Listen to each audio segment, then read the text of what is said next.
Greed is one of the most common reasons for murder within one's own household.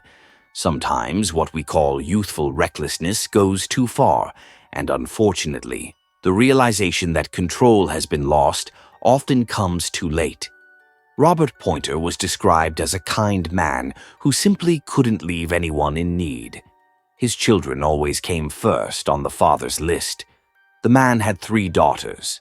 The youngest, Grace, from his second marriage, was 6 years old at the time of the events described. During his time living with his first wife, Natalie and Nicole were born, who were already adults. After living with his first wife for about 20 years, she began to notice changes in his behavior. His wife, Amy Poynter, began to have justified suspicions. The father started leaving the house, spending more time away from his loved ones. Soon, the eldest daughter, Nicole, discovered that her father had a second mobile phone. As it turned out, he was secretly involved with another woman named Chasey Tyler. At the time she met Robert, Chasey worked as a nurse. They knew each other through a mutual friend.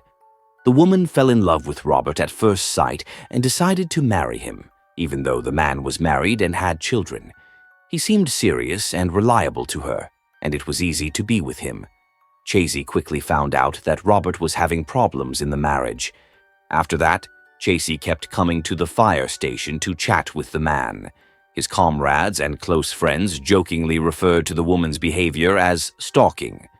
Despite a 20-year marriage, Robert succumbed to the temptation to start an affair with her and then left his first wife, Amy. In December 2007, the man officially began dating Chasey, and in May 2009, she became pregnant. On December 28th of the same year, they celebrated a wedding. At that time, Robert was already 40 years old, and his young wife was only 22. She told everyone around her that she was very happy with her husband.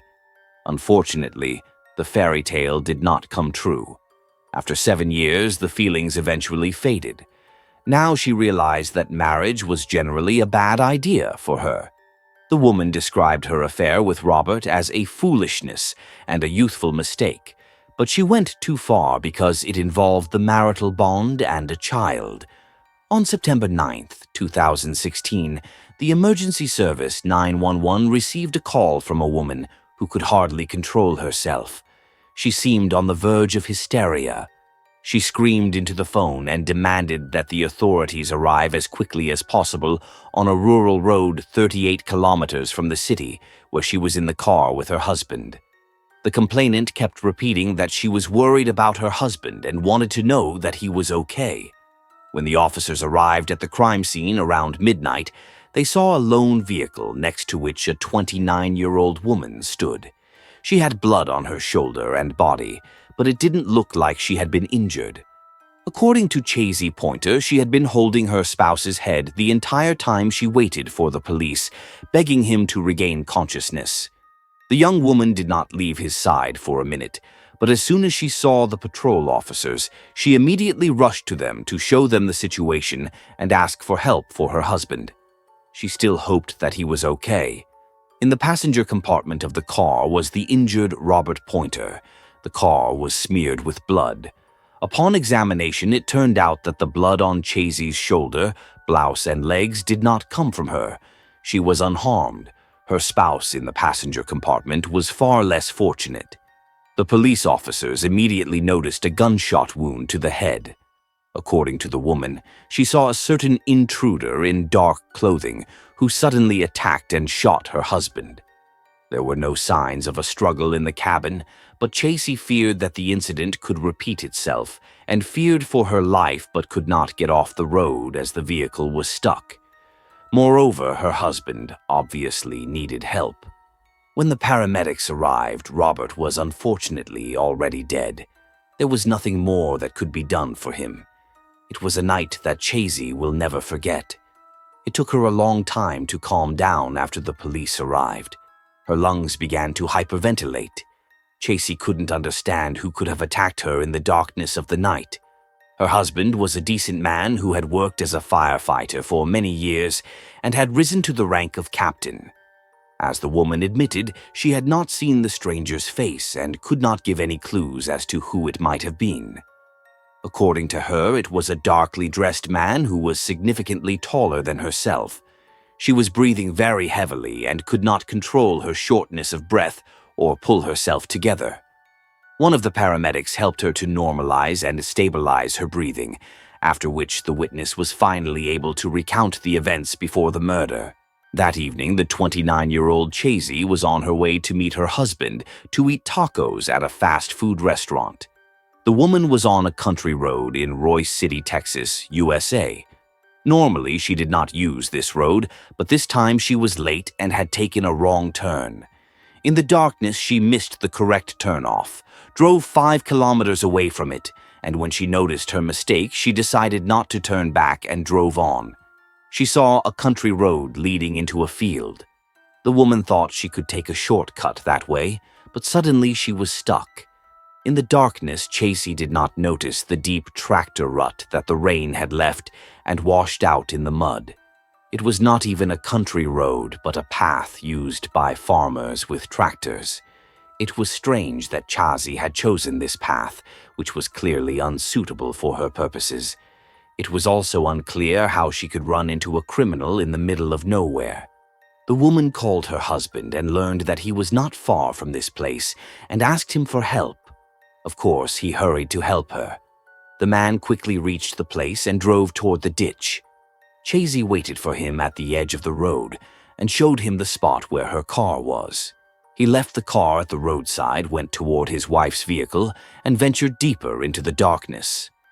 The woman stayed where she was. A few minutes later, Chasey heard a shot. She realized that Robert might be injured and hurried into the darkness, where she saw her wounded husband slump on the passenger seat. He had a large gunshot wound on the right side of his skull. Robert was dead on the spot. There was no way to save him. Then she ran to her husband's car to call for help and noticed in the distance, where a few trees grew, a suspicious dark silhouette. The woman was sure that it was the murderer. Chasey feared for her life because she realized that this man could have no reason to kill her husband, and she feared that she would be the shooter's next victim. At the same time, she didn't want to leave Robert alone, so she cautiously called for help and went to him. The 47-year-old Robert Poynter was a respected officer who had made a career as a firefighter. His comrades, who worked at the fire station near University Park in Dallas, Texas, could not believe what had happened. The man had fought fires for 19 years, became a captain, and saved dozens of lives. The man's death was a severe blow to his children and his family. The youngest girl dreamed about her father almost every night. Now the investigators had to find out who was behind the crime. September 9th, 2016 was a severe blow for Chasey, as she told the police. The young firefighter had been in a state of confusion for a long time and made confused and incoherent statements under the video cameras of the arriving officers. Nevertheless, the police officers immediately suspected that her words were lies. Her story sounded implausible and bizarre, and the actual meaning was not clear to the police. On a remote country road used only by local farmers and in such a muddy area, a mysterious intruder had somehow decided out of the blue to kill a stranger. He had attacked Robert at the exact moment he first entered the field. What would prevent him from firing a second shot and killing Chasey? To the police officers, none of this made sense. There was no struggle, no forewarning of an attack. The murderer had simply stepped silently out of the darkness and shot the fire captain in the head, hitting him in the temple. Still in the patrol car, Chasey spoke quite openly about her marriage and relationship history with Robert. Eventually, she reported that the problems had started years ago, that the marriage was broken and on the verge of collapse.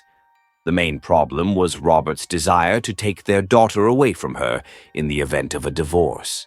The young mother was convinced that he did this maliciously because she was aware that this was the development that would hurt her spouse the most. She talked with the police officers for over an hour. The longer it took, the more details she added to her story, not only about her relationship with her deceased husband, but also about the details of the attack. The officers noticed that Chasey kept coming back to the topic of her marriage.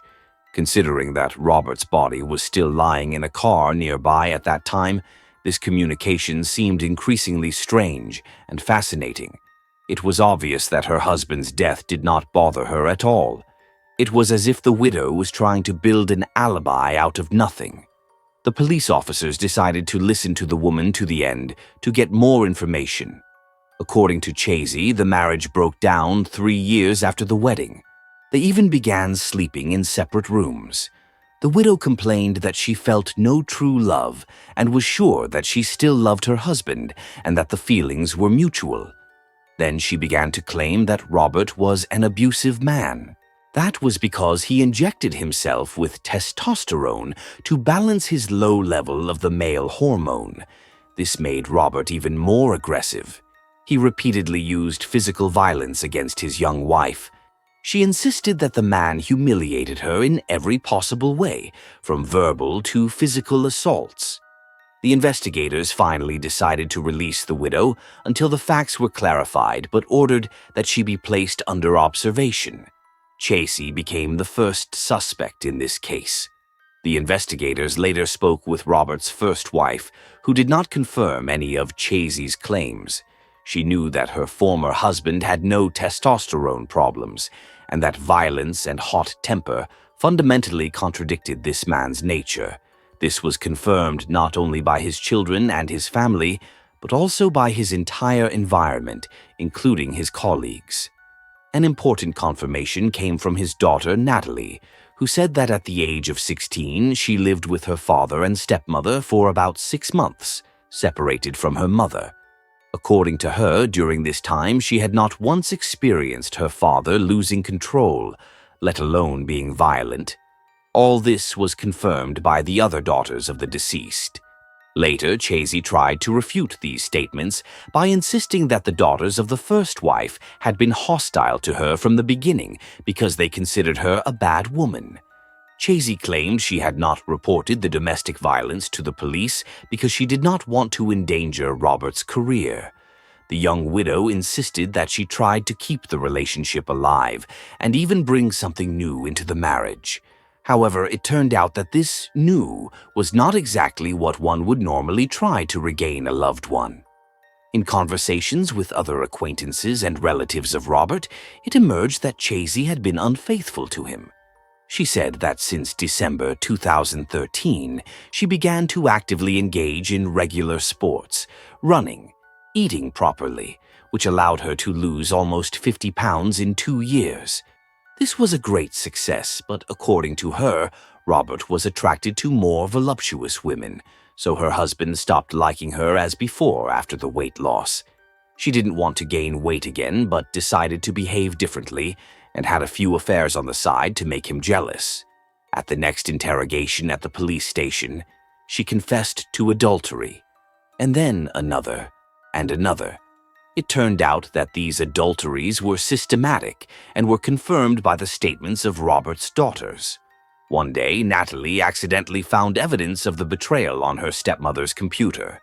The woman had left a tab open in the social networks where she was corresponding with several men at the same time and was chatting openly and quite intimately. After that, Natalie began to notice that her stepmother often went away for a few hours while her father took the night shift at the fire station. Meanwhile, her little sister woke up at night, cried, and called for her mother. It became obvious that Chasey was regularly cheating on her husband, and Natalie had had enough of it. The eldest daughter was outraged and told her father everything, providing clear evidence. That was a severe blow for the man, who got upset about it and even filed for divorce, but then changed his mind and didn't go through with it. Instead, Robert decided to try to save the marriage. According to the deceased's children, he didn't want to separate from Chasey because of his little daughter. The man tried to build a relationship, but nothing worked. When Robert installed a surveillance camera near the front door 12 days before the murder, hoping to catch Chasey cheating or refute Natalie's suspicions, The cameras recorded a strange man with the firefighter's wife. In fact, the investigators' suspicion had been aroused long before the end of the first interrogation in the patrol car. Chasey even had her driver's license taken away, although she was not arrested or charged. Despite the police officer's mistrust, she continued to tell her story, adding obviously inappropriate elements to it again and again. More and more contradictions arose. With each new encounter with the police, they became more convincing. The woman did not seem convincing. She not only completed the story, but even admitted that she had met with one of her lovers, named Michael Garza, just a few hours before Robert's death. Without much hesitation, she reported that she met with the lover in his apartment, that the couple had sex, and that a surveillance camera recorded the other lover, Brad Golden. Characteristic of the investigators' conversations with Chasey were the long pauses she made before answering the police officer's questions. The communication looked more and more like an attempt to deceive the investigators. She stated that she knew about Robert's meeting with the lawyer because he had finally decided to file for divorce after catching her with her lover. Chasey did not want to end the relationship, as she agreed with everything. Apparently, she also hinted that she regularly cheated. That sounded, of course, absurd.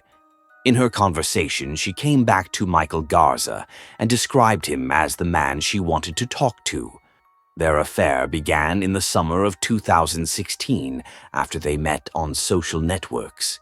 Surprisingly, the man was pictured in one of his profile pictures with Chasey in an intimate moment. When the woman was addressed about this, she said she felt guilty but sounded insincere. All this could not please Robert, of course. He was inconsolable and frustrated and shared his worries with his friends at the fire station. His colleagues advised him to separate from his young wife, as it was obvious that Robert did not suit her. The large age difference, 18 years, and her lustful inclinations played a role, and the man tormented himself. Robert insisted that he had put everything into this marriage and, even after the obvious cases of infidelity, hoped to keep it alive. To achieve this, Robert decided to go on vacation to Mexico with the family. However, on Wednesday, they returned from Mexico, and Robert admitted that he couldn't take it anymore and would file for divorce. Already on Friday, he was shot. After the police learned more details about Michael Garza, they had even more questions for the suspect. Chasey insisted that she loved Robert despite her affairs and wanted to save their marriage, which is why she had arranged to meet her husband in the restaurant on that fateful night. She had tried to save their marriage. The widow repeated her story about the stranger, now adding details about his height. She couldn't recognize his skin color, but said the man was at least 1.80 meters tall. One fact puzzled the investigators. The man who had committed the random murder left the only witness who had seen him alive. But why? For the police officers, there was only one answer to this question. Chasey was kept alive because she was acquainted with the perpetrator. The main suspect was put under pressure, and after 2 hours of interrogation, she changed her statement and admitted that she knew the murderer. It was her lover, Michael Garza, who was sitting in the passenger seat of her car at the time of the shooting. This suggested that the widow could have lured Robert into a trap. Chasey's story changed. According to her, she told Michael shortly before the tragedy about Robert's outbursts of anger and turned against her husband with powerful insults that she had endured for years. Chasey admitted that Michael had gotten into her car that night and offered to scare her husband. The plan was to beat him up and convince him not to mistreat his wife anymore. To achieve this, they decided to fake a situation where the car got stuck in a rut. The main suspect insisted that she had not seen the shotgun that the lover had brought to this meeting, as it was not part of their plans. Michael sat at the wheel and suddenly turned off the highway onto a tractor path. He said he would wait for Robert here and asked his lover to call her husband. Chasey now claimed that it was the lover who had decided to attack him. When her husband arrived, she noticed a touching detail. Robert, in her opinion, smelled of the same perfume he had used on their wedding day. She realized that he had perfumed himself with this scent to please his wife. Chasey joked about it, and Robert laughed. Despite the relaxed atmosphere, the husband had only a few minutes to live. Chasey admitted to the investigators that she had called stop immediately after her husband got into the car. According to her, she wanted to stop her lover that way. She emphasized that she didn't know about the weapons in the car, but simply realized that everything was wrong and decided to prevent a possible fight. But shortly after she said that, a shot rang out. Michael did not react to her words, but when Chasey called for help, he grabbed the phone and threw it on the ground before fleeing. After the investigators had heard all these fabrications and lies, they were finally convinced that Chasey was involved in the murder. The law enforcement authorities believed that she played an important role in this plan, voluntarily and fully aware of what would happen. Already the next day after the murder, on September 10th, the widow was arrested and charged with conspiracy to murder. The couple's daughter was left with the mother of the alleged perpetrator. At the same time, the investigators began searching for the lover, Michael Garza. On September 15, 2016, Robert Poynter was buried. He was solemnly accompanied on his last journey by firefighters from all over Texas. Many tears were shed at the funeral ceremony. This man had really saved lives and seemed simply invincible in the fight against fire, but became a victim of his feelings and betrayal. The man's family said that in the last days of his life, he was really ready to separate definitively from his young wife. He seemed very tired of the relationship and the way she kept behaving toward him. About a week before his death, Robert was in contact with a divorce lawyer and sent him a worrying message on social media the day before the tragedy. The man wrote that he feared a surprise attack. During this time, he was working on putting the family home up for sale and also wanted full custody of his daughter from his second marriage. The next day, he died, and the investigators were sure that it was not a simple coincidence or a conflict with a lover that had gotten out of control. The investigators believed it was a carefully planned murder. The eldest daughter of the deceased was sure that Chasey had a strong motive for the murder. As the family relationships began to deteriorate, the wife convinced Robert to make her the main beneficiary of the life insurance policy instead of his daughters. It was a large sum of $685,000. When the police received this information, all the controversies and confusing aspects of the case came together. The young woman realized that there was no turning back and simply decided to make the best of the separation from her husband. The fact that she left 3 children fatherless was indifferent to her. In April 2016, 5 months before the tragedy, Robert changed his life insurance policy. When the investigators subsequently checked the suspect's mobile phone and computer, they found numerous pieces of evidence that she was looking for a hitman to murder her husband. More than 10,000 messages were sent to Chasey's lover.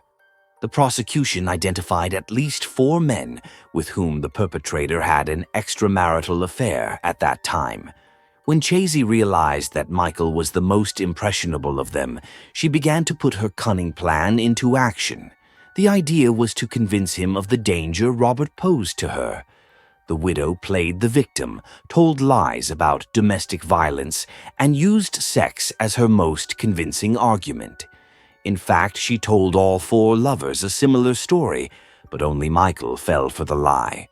Just as she was on vacation in Mexico, the firefighter's wife texted him that she feared for her life. Chasey told him to go to the police if she didn't return from her trip and tell them that she had been harassed by her own husband. This was the last and most effective trick, after which the lover was ready to kill. In response to this message, he said he would shoot Robert. In the interrogation, the widow excused herself by saying that she thought it was an unfortunate joke. The investigators also spoke with the other lovers of the widow. Brad Golden had no idea that she was even married and believed that Chasey had been divorced since 2014. But she also told him terrible stories about Robert and claimed that her supposed ex-husband was stalking her. But Brad didn't want to get involved in these lies and provocations. and recommended that she go to the police. Although the widow used the abuse story as the main excuse, the investigators could never confirm such behavior of the murdered man. Neither neighbors nor were witnesses of family problems or incidents of comparable magnitude as described by the accused. No one had ever seen bruises on the woman's body. Even at the time of her husband's death, she was examined and no traces of blows were found. People continued to emphasize that Robert was one of the kindest people they had ever known. When the investigators wanted to further clarify the circumstances of the events, they received more and more lies from Chasey. Michael was on the run. The police searched his house, but the man was never found. Apparently, he realized that there was no chance of escaping justice, and so he turned himself in to the authorities the next day. He was charged with the murder of Robert Poynter. The arrested man did not cooperate in any way, refused to communicate with the police, and instead immediately demanded a lawyer. The investigators still didn't have the murder weapon and were actively searching for it, but without success. Fortunately, the problem was solved when a farmer reported to the police a few weeks after the murder. While plowing a field, he discovered a shotgun a few hundred meters away from the place where the firefighter had been shot. The rifle was still loaded, and the found bullets were compared with the bullet that killed Robert. They matched 100%. Next to the shotgun, a shirt was found whose DNA matched Michael's. After that, the police officers went back to Chasey. She finally admitted that she knew about the existence of the shotgun, but was still stubborn and didn't know that she was involved in planning the crime. On July 10, 2018, the trial began against the alleged perpetrator of the massacre, Michael Garza. At this hearing, he continued to protest his innocence and made a shocking statement. He said he had borrowed the shotgun from his brother, but not to kill Robert himself, but to give it to Chasey at her request. As an alibi, he stated that at the time of the massacre, he was on his farm, which is several dozen kilometers away from the crime scene, taking care of a sick cow. However, he could not provide any solid evidence for his alibi. Despite all attempts at justification, the jurors did not believe the man, and on July 20th, he was found guilty and sentenced to 99 years in prison with the possibility of parole after 30 years. After that, the Poynter family focused on ensuring that Chasey got what she deserved. The prosecution insisted that Robert's widow was the mastermind behind the massacre because she absolutely wanted the money. The obvious argument was that Michael himself could hardly have lured Robert alone onto the country road in the middle of nowhere. He was clearly supported by the victim's wife, who played her role perfectly. The prosecution used the defendant's correspondence to substantiate all these arguments. The indictment also showed Chasey's true face. She used Michael only as a pawn and pretended that she really loved him. The man, in turn, turned out to be superficial, because after the murder and communication with the police, the double-tongued widow wanted to spend the night with her other lover, Brad Golden. Her correspondences also showed this, obviously. The widow's lawyer insisted that the prosecutors demonized Chasey's image and that all eyes were focused on her extramarital affairs. But that did not make his client a murderer, not even a conspirator. The only thing that could be blamed on the accused was negligence and carelessness in her sexual relationships because she had overlooked the violence of Michael Garza. But all this, according to the defense attorney, had simply gotten out of control without her being to blame for it.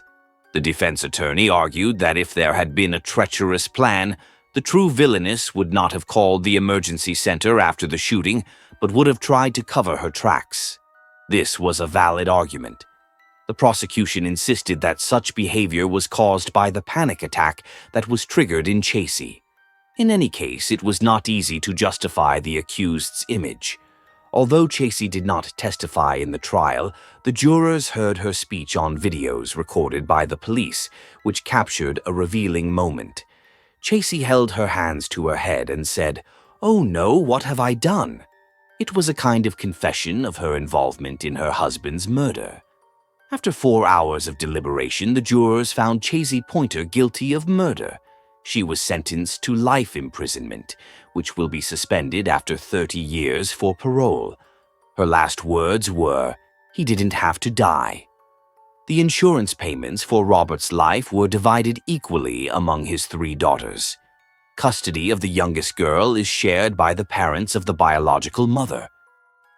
Thank you for watching and take care of yourselves.